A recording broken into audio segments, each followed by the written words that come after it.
esta tarde, a las 2 precisamente, se supone que se conocerían los 7 fiscales adjuntos que había sometido el presidente de la República, los 7 que tiene que someter o nombrar o señalar la magistrada Jenny Berenice. No sabemos los resultados de eso ahora. Lo que sí sabemos es esta información que tiene Graimer ahí en la mano. Sí, no, en la reunión hoy del Consejo Nacional de la Magistratura, el presidente de la República, Luis Abinader, aprovechó que está precisamente reunido para eso que plantea Ivonne, que hay que completar la matrícula de 7 u 8 procuradores. 7 procuradores, que es la presidente mitad. Y 7 la magistrada procuradora. Entonces, en ese acto, el presidente convocó a Jenny Berenice y para juramentarla, le enviamos ahí las imágenes a nuestro compañero mal llamado Balaguer. ¿Y por qué que se iba Balaguer? Yo no sé, es cosa de ellos, de su familia. Un dictador. Ahí está, vamos a darle volumen. Dale audio. Si así lo hiciere, que Dios y el pueblo la premien. De lo contrario, que Dios y el pueblo no lo demandan. Queda formalmente juramentada como procuradora.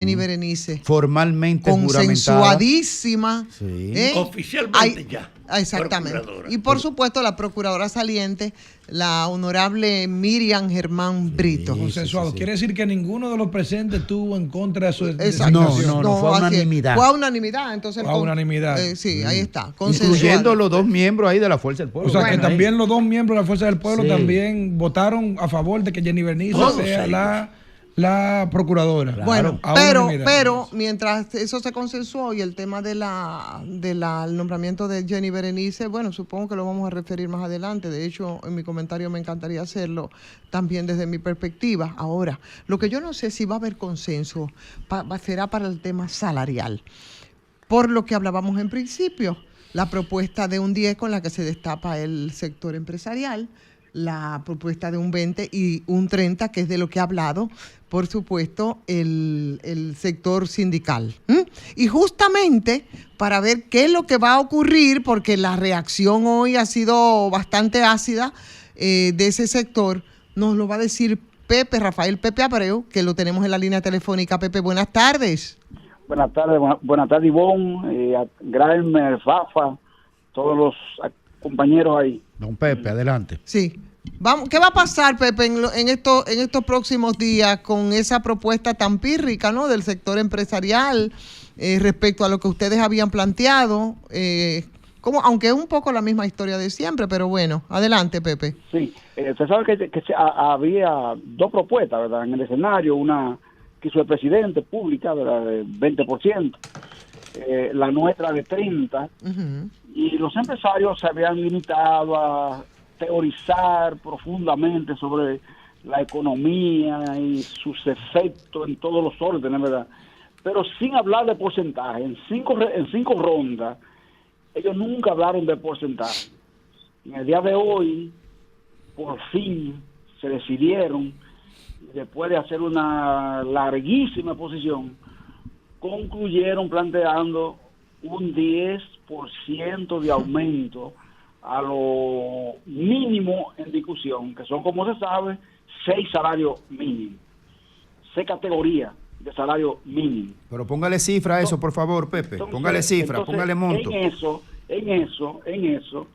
ese monto, eso quiere decir sencillamente que a lo planteado por el empresariado, ese 10%, por ejemplo, modifica el mínimo mayor, lo modifica en aproximadamente unos 2.500 pesos. Wow. Lo modifica en 2.500 pesos, el mínimo mayor.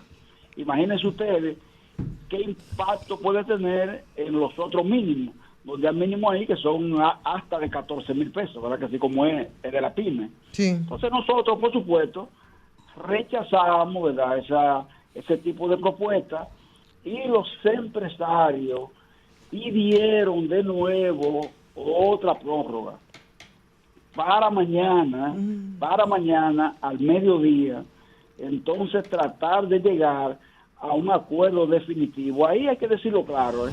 ¿Usted sabe de quién es que depende esto en este momento? ¿De quién? Depende mucho de la reacción que pueda tener el sector gubernamental del comité. No nos olvidemos. Se están dando las conversaciones tripartitas entonces, ¿no? Exactamente, sí, no nos olvidemos que el gobierno tiene 2 vocales, sí. Tiene el director, que votan los 3, ¿verdad? Están los 3 representantes sindicales, sí, y los 3 empresariales.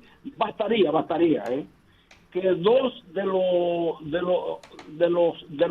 de la parte representada, que son 6, nosotros y la parte gubernamental, nos pongamos de acuerdo para que mañana a las 2:30 ya tengamos una tarifa. Sí, Pepe, el gobierno está pidiendo un 20, ¿verdad? Solicitó un 20. El gobierno planteó un 20, ¿verdad? Entonces los empresarios están lejos de nosotros y lejos del gobierno con el 10. ¿Y ustedes hasta dónde estarían dispuestos a negociar? Porque evidentemente que no sería un 10, pero quizás es parte de las estrategias de siempre entre sector empresarial y gobierno para colocarse quizás en un 15. ¿Hasta dónde sería un tope razonable por el sector sindical?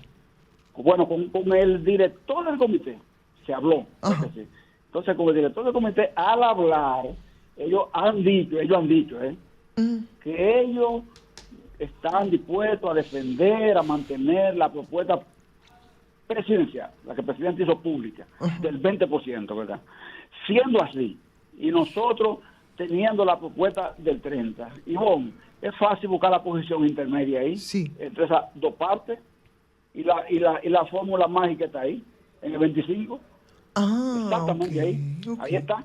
¿Entiendes? Sí, Pepe. Es decir, que lo único que está lejos del tema ahí es el sector empresarial. Pepe, ¿y no sería un error o no fue un error de parte del gobierno, que se supone que es el árbitro en la mesa para negociar entre el sector privado y el sector sindical, plantear un monto específico? No, mira, porque dejaron de ser árbitro entonces. En el medio. La verdad es que ellos dijeron, el sector empresarial y algunos periódicos, ¿verdad? Yo vi un editorial de un periódico señalando exactamente eso.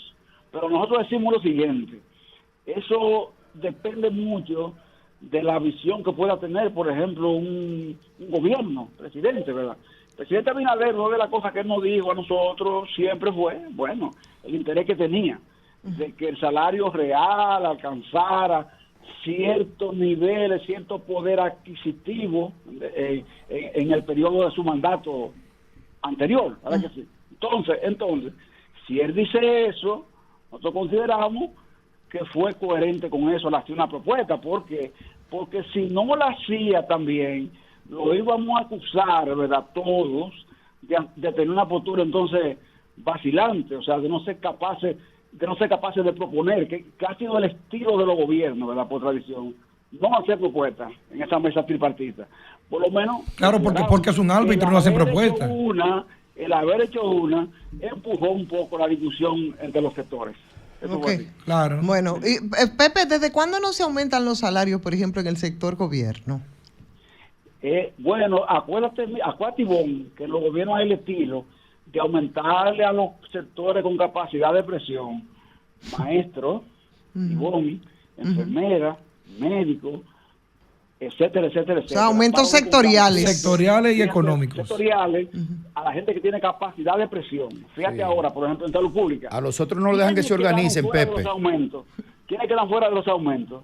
Los empleados administrativos, conserjes, recesionistas, etcétera, quedan fuera de los aumentos, ¿verdad?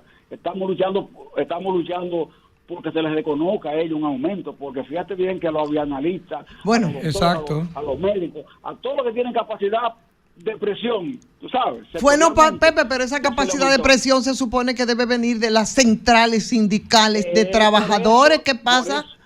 Por eso se ha presionado, Ivonne, y se tenga una mesa en este momento de negociación con los administrativos y el Ministerio de Salud Pública. ¿Y usted no cree, Pepe, entonces que la mejor manera de establecer esta negociación era que el gobierno dijera, bueno, como el sector privado le exijo que le estamos exigiendo que haga un aumento de un 20%, yo voy a hacer un aumento general de un 20% a todos los empleados públicos, y se predicaba con el ejemplo?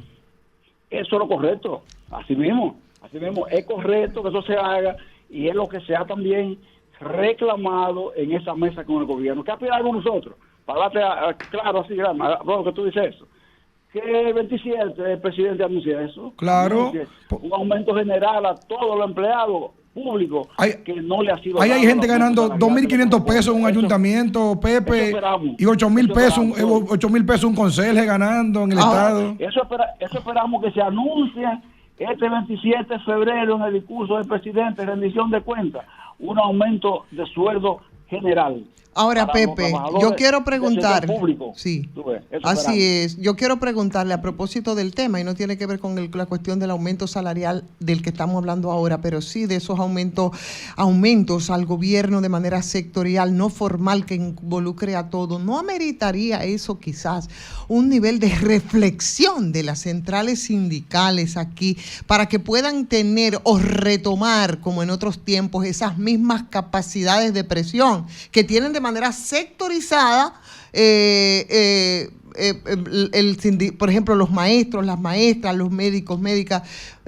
¿Eso no sería un elemento importante de reflexión y cómo retomar ese impulso? Porque serían las centrales las que estarían llamadas y tener la fuerza y esas mismas presiones de siempre para que el gobierno pueda producir esos aumentos salariales que desde hace mucho tiempo, evidentemente, me decía el compañero Lajara, que desde el 2008 no se hace de manera general. Ivonne, sí. Recuerda que tú eres una muchacha joven todavía, sí, pero que acompañaste toda esa lucha, muchas de ellas. Sí. Recuerda que la capacidad de presión de los maestros es histórica, tú ves. Sí. Es histórica, ha sido vinculada a las centrales. No se olvide que nació la ADP en la CGT, tú ves. Sí, además, exacto. Todavía sigue aquí. Entonces, esa capacidad de presión en el sector público, de cierta área de los profesionales, no es tan común cuando se trata de lidiar y tratar con el sector privado, porque la misión y la visión siempre es otra. En el sector público, los médicos tienen un colegio, no un sindicato, claro. Pero sin embargo funciona igual, indican como si fuera un sindicato desde el sector público. Claro. No Pepe. En el sector privado, tú ves, porque la correlación de fuerza, la actitud, el comportamiento es otro en el sector privado. En el sector privado hay más dispersión, pero además en ciertas áreas menos libertad de organización. Tú ves, menos libertad de organización y menos fortaleza también. Pepe. Por la propia dispersión que se crea debido a lo aisladas que son las empresas. Tú ves, no es lo mismo tú contar a todos los maestros 100,000. Ellos tienen dispersión en el sector empresarial, pero en las centrales sindicales tienen menos capacidad de presión. Pepe, te habla Fafa. Óyeme, aprovechen esta situación. Otro en hotelería, otro en la industria, otro aquí, otro allí. O sea, no es igual, ¿entiendes? Hay una diferencia enorme desde el punto de vista organizativo y de la canalización de los procesos. No es igual, es distinto. Bien. Es más complejo. Okay. Ahora sí, Fafa. Mira, Pepe, sí. Te habla Fafa. ¿Cómo está, Fafa? Hay una debilidad del movimiento popular que ha sido deteriorando los sectores. Y la clase obrera es el que tiene posibilidad de alguna recomposición. Aprovechen esta situación para fortalecer su unidad y además para tenerla como una fuerza representando todos los sectores populares. No se trancen, insistan en su demanda porque ahora mismo no hay excusa para no hacerle caso a ustedes. Es una visión, Fafa, yo creo que la comparto exactamente así. Sabe que es una visión coincidente con lo que muchos pensamos en el movimiento. Creemos que sí, que hay un escenario propicio para que acontecimientos de este tipo puedan hacerse y hacer una mayor canalización, ¿verdad que sí? Aunque no necesariamente los procesos se repiten al pie de la letra, ¿verdad? Pero sí pueden retomarse procesos y empujar lucha hacia conquistas, ¿verdad? Que están pendientes todavía, aún desde aquella lucha que nosotros tuvimos en el pasado. Todavía hay temas que siguen pendientes en la República Dominicana y el salario es precisamente una de ellas. Sí, sí, bueno, Pepe, muchísimas gracias por conversar con nosotros y bueno, vamos a ver qué ocurre entonces después de este pequeñito compás de espera en esas nuevas discusiones tripartitas que tendrán sindicatos, empresarios y por supuesto sector gubernamental y que se pueda llegar a un monto, ¿no?, lo más satisfactorio precisamente para los más vulnerables que son los trabajadores. Gracias, Ivonne. El cariño de siempre, Pepe. Un abrazo. Igual. Bye. Perfecto, como siempre. Bye. Igual. Aquí no.